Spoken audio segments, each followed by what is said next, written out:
A paz do Senhor Jesus, meus amados irmãos, boa noite a todos que estão aí antenados, né? Tem muita gente online, já passamos de 400. Que Deus abençoe a todos vocês. Peço desculpas, já faz uns dias que não tenho oportunidade de fazer aqui uma live e colocar alguma reflexão, mas para a glória de Deus, hoje consegui aí parar um pouco e trazer uma breve reflexão para as nossas vidas. O tema hoje que eu queria meditar é um pouco sobre a criação. É o tema da criação que gera muitas polêmicas, com certeza divide opiniões, até mesmo dentro do grupo cristão, e é um tema tremendo e que também deve ser esclarecido em nossas mentes, porque através da natureza Deus fala, não é isso? Nós aprendemos que a natureza é a revelação geral de Deus. Então, através da natureza, nós estamos vendo Deus falar. E o apóstolo Paulo confirmou isso lá em Romanos, capítulo 1, quando ele, de maneira muito sintética, resume esta realidade a partir do versículo 18. Porque do céu se manifesta a ira de Deus sobre toda impiedade e injustiça dos homens, que detém a verdade e a injustiça, porquanto o que de Deus se pode conhecer, neles se manifesta, porque Deus lhe manifestou. Porque as suas coisas invisíveis, desde a criação do mundo, tanto o seu eterno poder, como a sua divindade, se entendem e claramente se veem pelas coisas que estão criadas. Então, é interessante chamar a atenção que Deus deixou uma mensagem aí escrita na criação. Quando nós olhamos para a criação, naturalmente glorificamos a Deus, porque é impossível ver tudo isso e dentro de nós não nascer esse sentimento de reconhecimento de que Deus é o Criador, não é isso?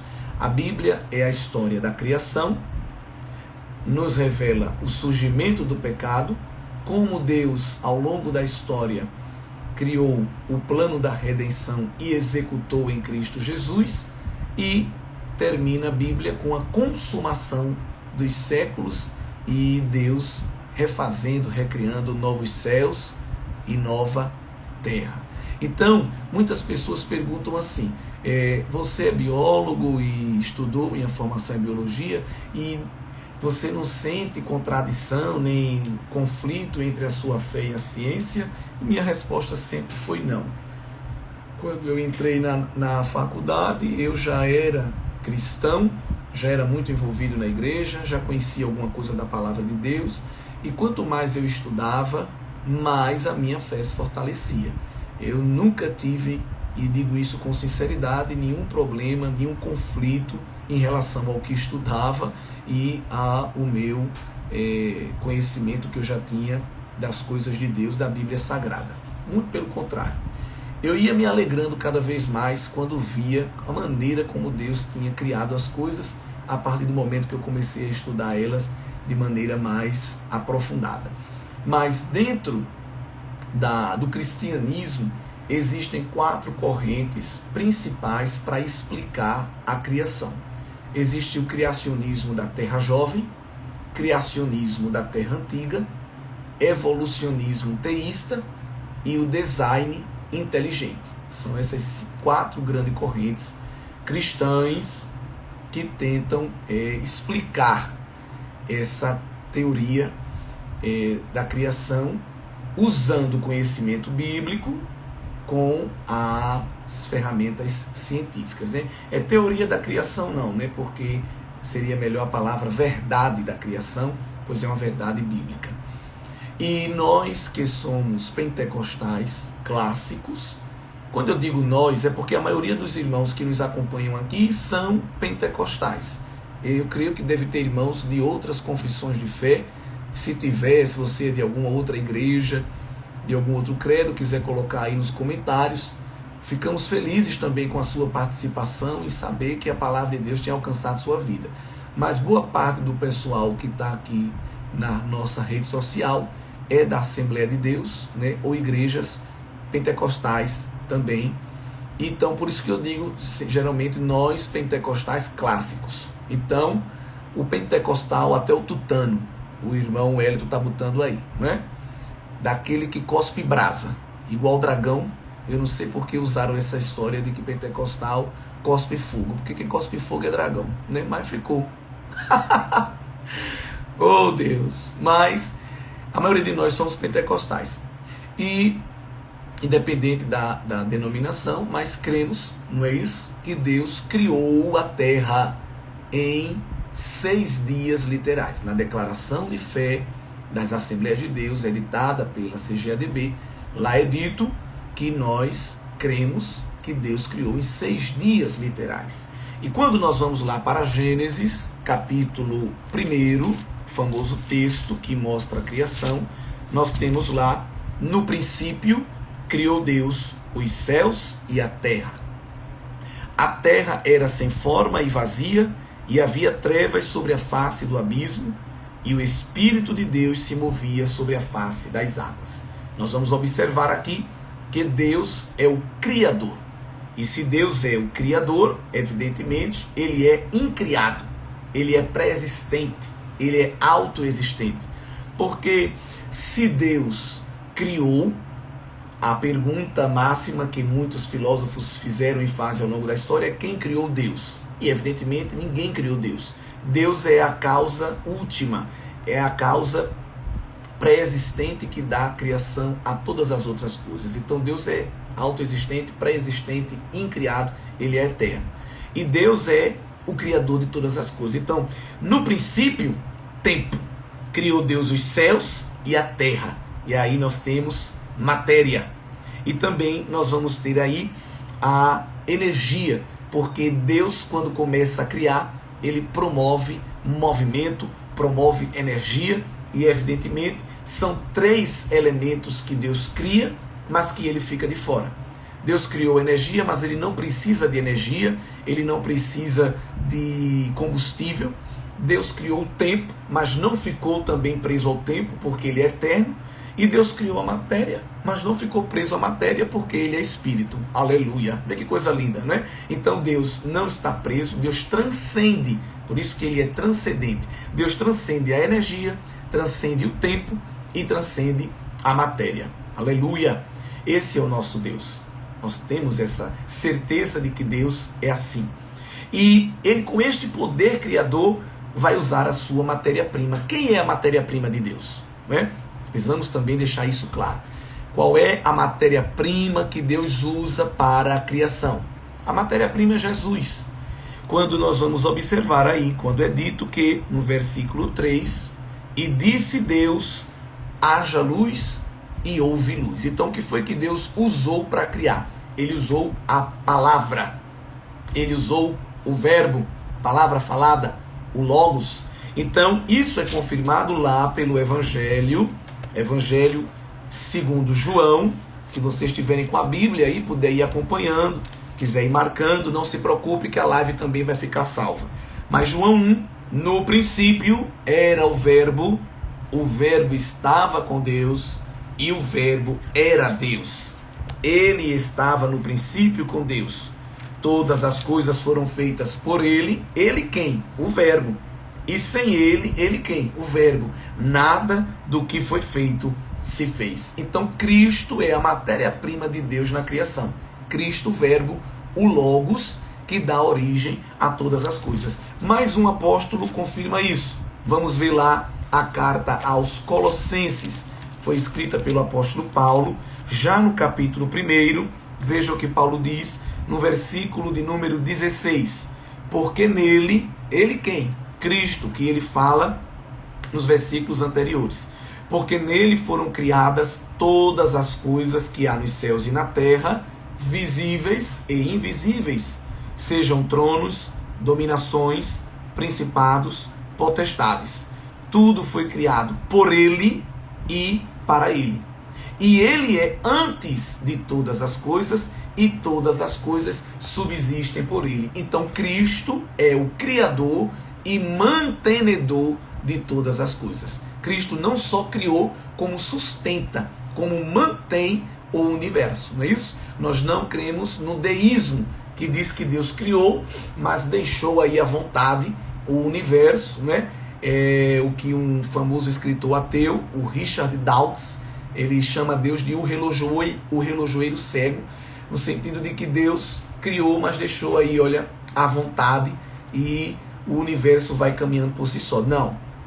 A Escritura nos ensina que as coisas foram criadas por Ele, e nele, Cristo, todas as coisas subsistem, são mantidas, louvado seja Deus. Então, Cristo é a matéria-prima de Deus na criação. Então nós temos ali a presença do Pai falando, a presença do Filho, que é a palavra falada. Nós também temos a presença do Espírito Santo. A Trindade, a Santa Trindade, está presente na criação. Porque o versículo de número 2 diz que o Espírito de Deus, é o Espírito Santo, se movia sobre a face das águas, né? Mover aqui, no original hebraico, é vibrar. Ele vibrava, promovendo esta energia, porque vibração é energia cinética, é movimento, glória a Deus. Então, vê que coisa linda, na abertura do cânon sagrado, né, no começo da revelação de Deus, a Trindade já aparece. A palavra Trindade não está na Bíblia, mas a realidade da Trindade está presente de Gênesis a Apocalipse. Então, Deus Pai, Deus Filho, Deus Espírito, todos os três, que são um ao mesmo tempo, estão envolvidos diretamente no ato da criação. Tá bem, irmãos? Mas aí, quando Deus cria, Ele divide esta criação em etapas. E é aqui onde entra a divisão de opiniões. Irmão, isso vai mudar alguma coisa na minha salvação? Se Deus criou em 6 dias literais ou não? O significado de eras? Se a datação de carbono 14 está certa ou não? Irmãos, escuta bem. A gente tem que entender que a Bíblia não é um livro científico. A Bíblia não é um relato acadêmico, um paper, um artigo revisado por pares para falar de ciência. Não, a Bíblia é a palavra de Deus. Quem quiser estudar ciência, aprofundar-se em ciência, vai para a academia. A Bíblia é a revelação do plano da salvação. Então Deus não está interessado em mostrar os detalhes físicos, químicos e biológicos da criação. O que Ele quer mostrar para nós é que o autor da criação é Ele. Ponto. Isso está claríssimo nas Escrituras, não é?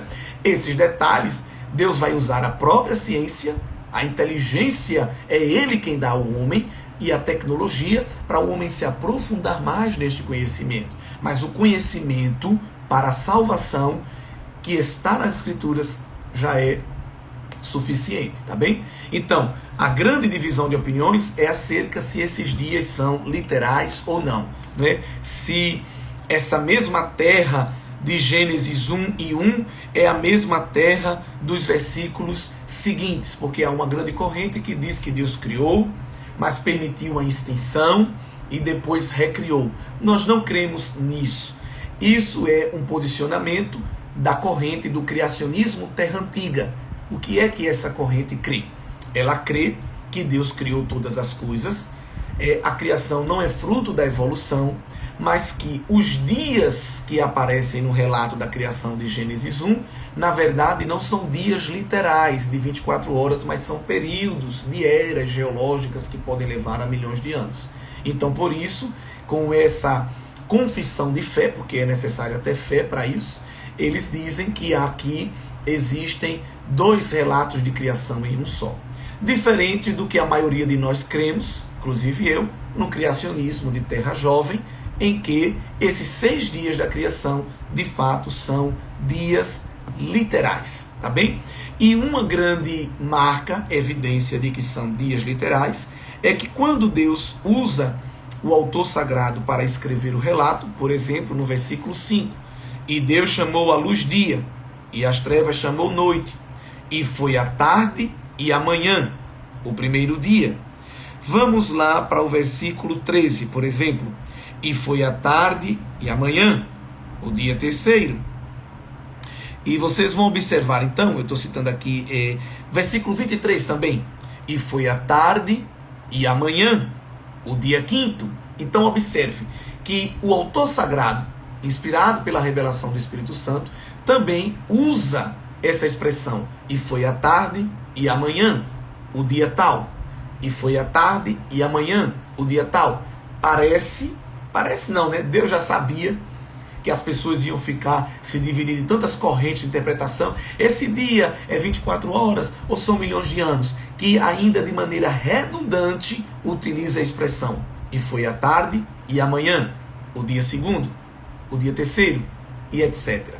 Então, essa é uma das evidências para mim de que é possível ser sim um dia literal de 24 horas, tá certo? E são palavras diferentes no hebraico. Tanto a palavra aqui, e foi a tarde e amanhã de tal dia, são palavras diferentes. Para tarde é ereb, né, no hebraico, e manhã é boker. Então, são palavras diferentes. Se fosse a mesma coisa, não iria se gastar saliva, não se ia gastar tinta, digamos assim, para se escrever tantas palavras diferentes. Então, fica assim claro que são ciclos, tá bem? São ciclos diários que Deus está mostrando que é a criação. Outra pista, outra evidência que nos faz crer que sim são dias literais é Êxodo 20. Vamos lá para o Decálogo, os 10 mandamentos, quando Deus fala sobre o ciclo de trabalho e descanso. Sobre o sábado, a gente não guarda o sábado, porque na nova aliança esse preceito em Cristo foi mudado. Isso aí a gente pode até estudar mais na frente outro dia, que é um tema interessante, tá bom? Mas vamos ver aqui Êxodo 20, na antiga aliança, o que Deus diz a partir do verso 8. Lembra-te do dia do sábado para o santificar. 6 dias trabalharás e farás toda a tua obra. Mas o 7º dia é o sábado do Senhor teu Deus. Aí veja o que Deus diz no verso 11. Porque em 6 dias fez o Senhor os céus e a terra, o mar e tudo que neles há. E ao 7º dia descansou. Portanto, abençoou o Senhor o dia do sábado e o santificou. Outra prova de que Deus criou em 6 dias literais é que ele usa a própria experiência dele para ensinar ao homem o ciclo de trabalho e descanso. Olha que coisa interessante. Deus poderia então dizer assim como eu trabalhei em 6 eras e descansei em uma, vocês vão trabalhar em 6 dias e descansar em um dia. Mas Deus não diz isso. Deus diz, assim como eu trabalhei em 6 dias, vocês vão trabalhar 6 dias. Assim como eu descansei um dia, vocês vão trabalhar um dia. Isso não é linguagem figurada, é linguagem literal. Tá bem? Mais um detalhe de que Deus aqui está falando no sentido, na minha visão, não tenho dificuldade em compreender assim, que são 6 dias literais. Então essa corrente de pensamento é chamada de criacionismo terra jovem. O que significa isso? Criacionismo de terra jovem, que é aquela corrente cristã que acredita que Deus criou, a criação não é fruto da evolução, e o calendário da criação é um calendário literal de acordo com o relato de Gênesis. Não é isso? E aí a gente não utiliza o calendário de eras geológicas, isso aí a gente pode falar outro dia, e essas outras correntes evolutivas, tá bom? Dentro também do grupo cristão, existe aquele grupo que é chamado de evolucionismo teísta, que crê na evolução. Eles creem que Deus usa a evolução para a criação. Por isso esse nome teísta, porque busca conciliar as verdades bíblicas com o conhecimento das ciências físicas, químicas e biológicas. E existe o grupo do design inteligente, que é uma quarta via, seria a terceira via, né?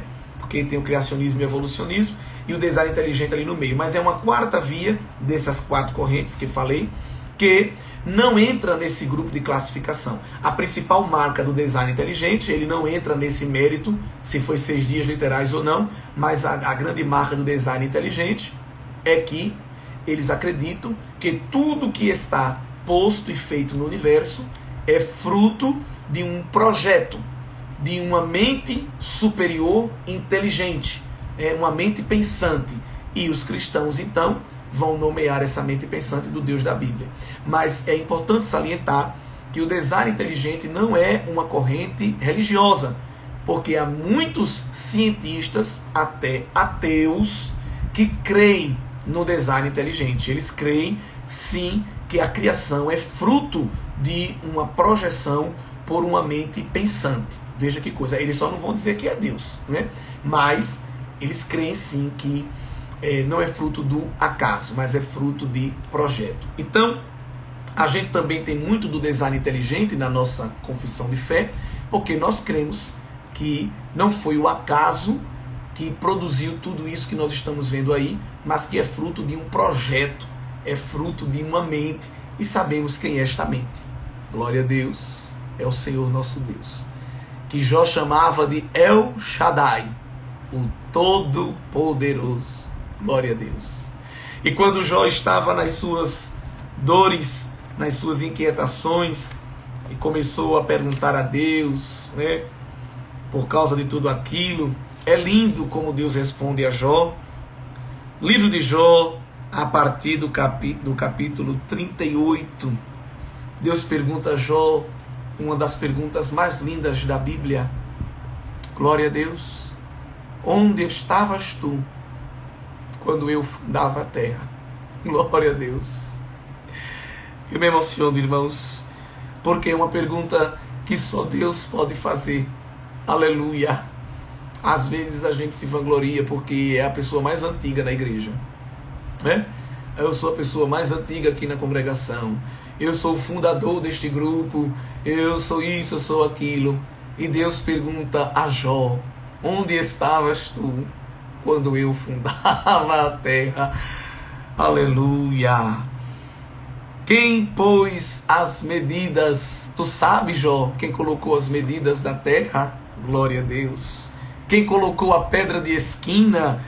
Quando as estrelas da alva se alegravam juntas cantando e todos os filhos de Deus rejubilavam. Tu estavas aonde quando a comunidade angelical me adorava, Jó? Aonde é que tu estava? Tu nem existia, mas o céu já se reunia para adorar ao Senhor na beleza da sua santidade. Louvado seja Deus nesta noite. Eu estou sentindo a presença de Deus, meus irmãos, e sei que vocês também aí estão sentindo.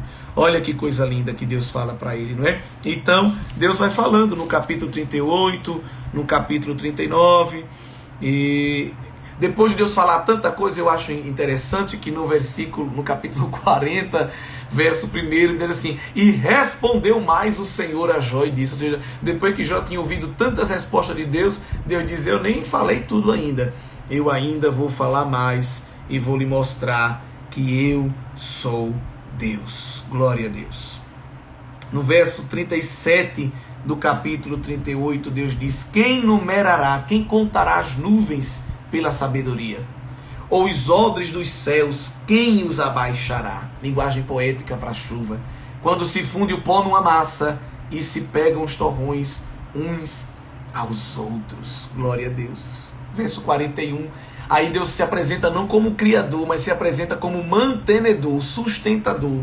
Quem prepara para os corvos o seu alimento, quando os seus filhotinhos gritam a Deus e andam vagueando por não terem o que comer. Então o nosso Deus não só criou, o nosso Deus também sustenta pela palavra do seu poder.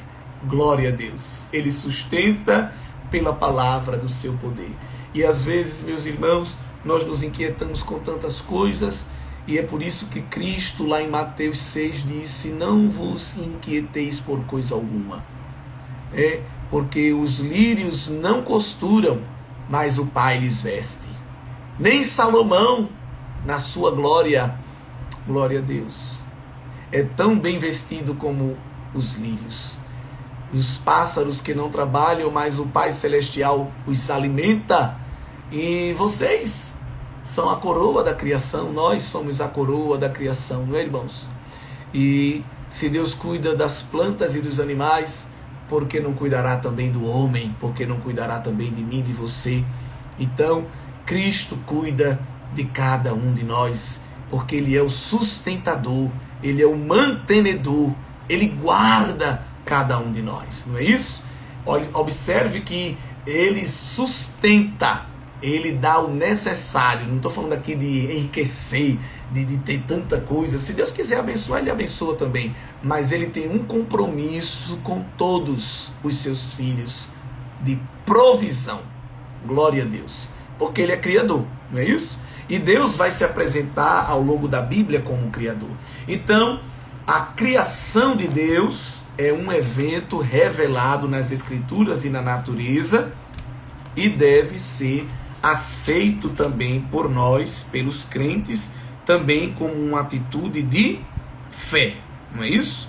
Também como uma atitude de fé. É interessante chamar a atenção por isso, porque muitas pessoas querem entender a criação somente com a ciência, mas Deus mostra que o entendimento acerca da criação, grande porção dele está nas Escrituras. Veja aí, irmãos, os que estão com Bíblia, Hebreus 11 e o versículo de número 3. Eu acho muito forte também esse texto. Pela fé, entendemos que os mundos, pela palavra de Deus, foram criados, de maneira que aquilo que se vê não foi feito do que é aparente. Vê que coisa tremenda. Pela fé, nós entendemos que foi pela palavra de Deus que o mundo foi criado.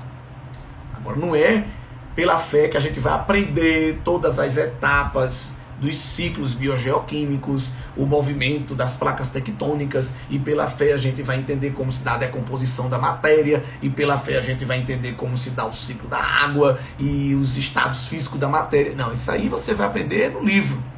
Isso aí você vai aprender na história. Não porque tenho que ver na Bíblia, porque a Bíblia que vai dizer todos os elementos químicos que existem. Não, Deus não está interessado nisso. Nesse sentido da Bíblia, né? Isso aí você vai para a faculdade aprender. Mas o que a Bíblia está interessada em mostrar é que o autor da criação é Deus. E para se entender isso, também é um ato de fé. Vê que coisa tremenda, não é? Porque a fé cristã, ela é racional.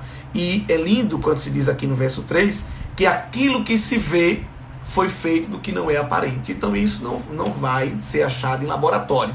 O que é isso que se vê que foi feito pelo que não é aparente? Ou seja, a matéria foi feita por algo que não é matéria.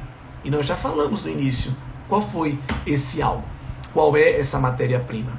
Cristo Jesus, o Logos, a palavra de Deus. Louvado seja Deus. Então, meus irmãos, é importante ter fé também para entender a criação como um ato sobrenatural. E às vezes a gente tem fé que Deus vai abrir a porta, tem fé que Deus vai libertar, tem fé que Deus vai fazer isso ou aquilo, mas não quer ter fé para entender que o mundo foi criado por Deus de maneira sobrenatural. Mas como é que o mundo foi criado em 6 dias e eu tenho que ver o que a geologia e a paleontologia fala? Queridos, pela fé entendemos que os mundos foram criados pela palavra de Deus. Quem tiver acesso à ciência e estudar para se apropriar de mais detalhes, será uma bênção. Mas é importante entender que Deus não está preocupado em dar explicações biofísico-químicas. Não, Deus está interessado em revelar ao homem o plano da salvação nas Escrituras, não é isso? Mas com a inteligência, o homem tem conquistado conhecimento para entender ainda mais o universo. Mas o eixo central da criação é Deus criando de maneira sobrenatural, tá bom? Aí existe todo um grupo que faz toda uma ginástica, toda uma acrobacia para interpretar o texto bíblico e encaixá-lo a um artigo científico. Irmãos, não é a Bíblia que tem que ser adaptada a uma filosofia, a uma ideologia, ou uma corrente científica. Não. É o movimento inverso. É o movimento inverso. É a produção humana que tem que ser escrutinada pela Escritura. Não a Escritura que vai passar na mão de um sociólogo, de um físico ou de um engenheiro para dizer se ela se ela corresponde com a realidade ou não. Não, de maneira alguma. É a Bíblia que é a verdade absoluta de Deus, a palavra revelada. É ela que verdadeiramente, né, vai nos fazer compreender qual é a realidade.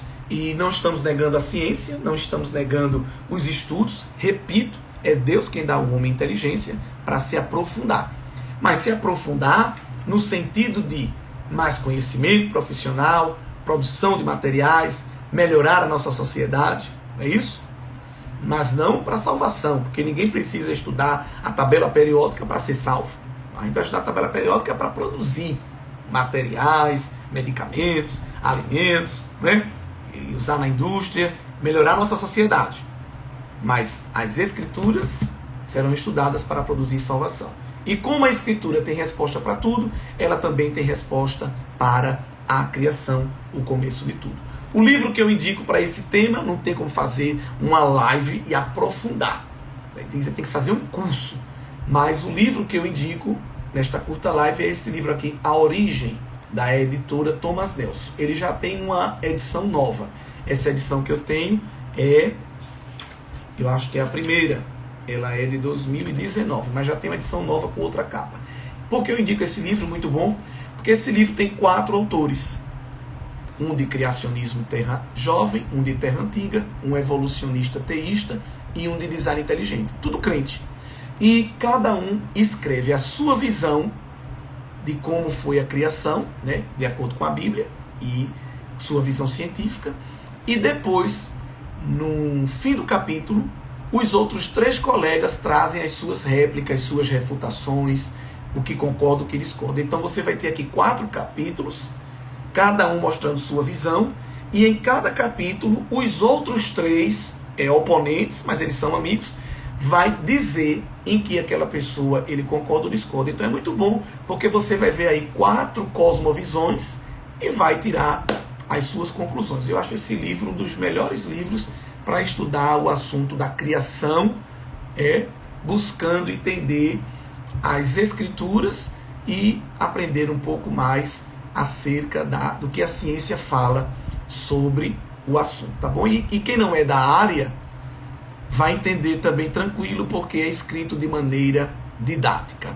Então, queridos, é assim que a gente vai entendendo a palavra de Deus, tá bem? Com humildade, ouvindo outras pessoas, disposto a aprender e entendendo que a gente não sabe tudo, a gente só sabe alguma coisa, tá bom?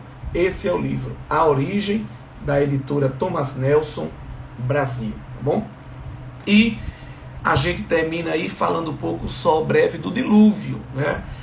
Tem tanta gente que acredita no dilúvio e tem uma grande quantidade que não. 2 coisas do dilúvio são interessantes.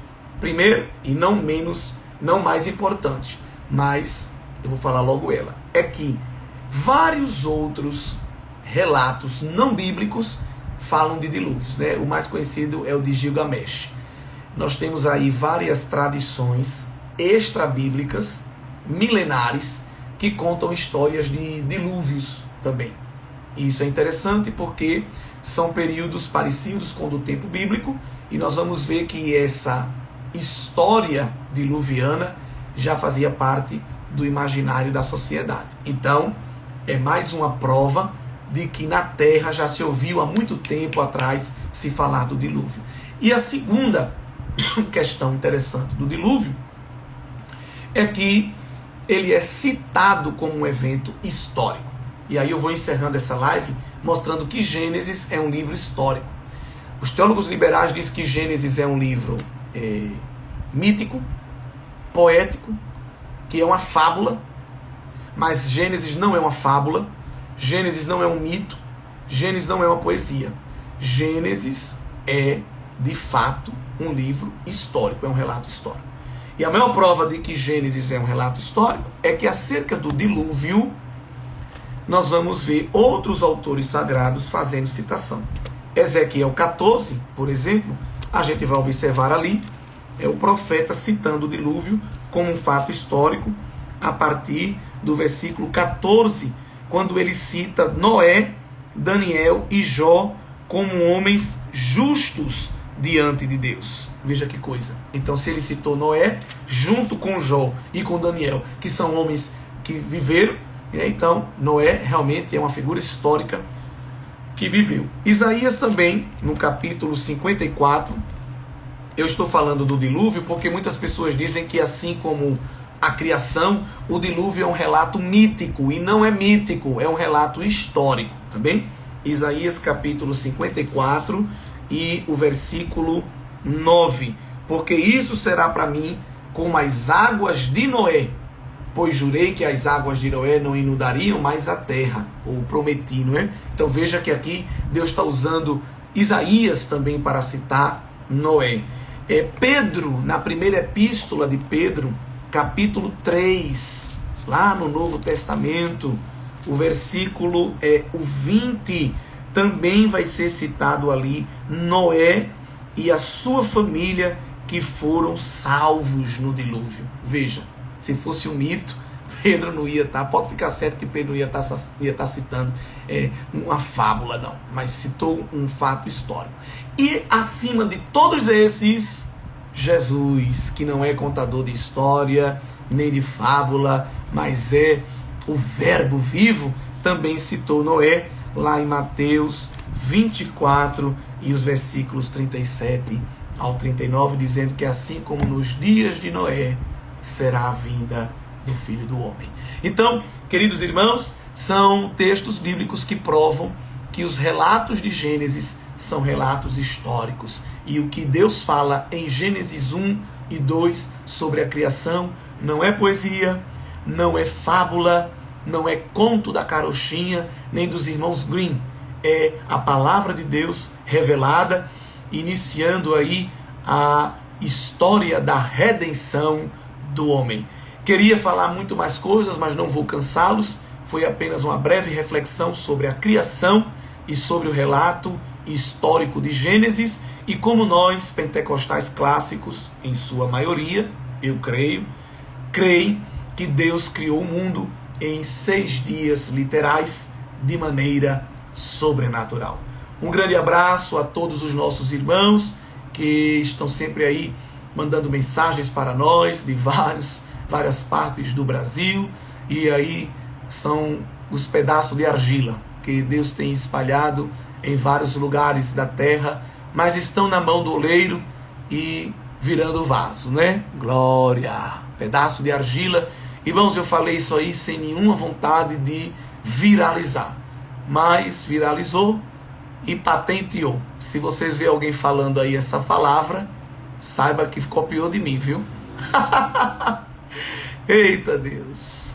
Eu agradeço o carinho dos irmãos e vão orando por nós, que nós somos limitados, falhos, temos as nossas fragilidades, precisamos aprender muito uns com os outros.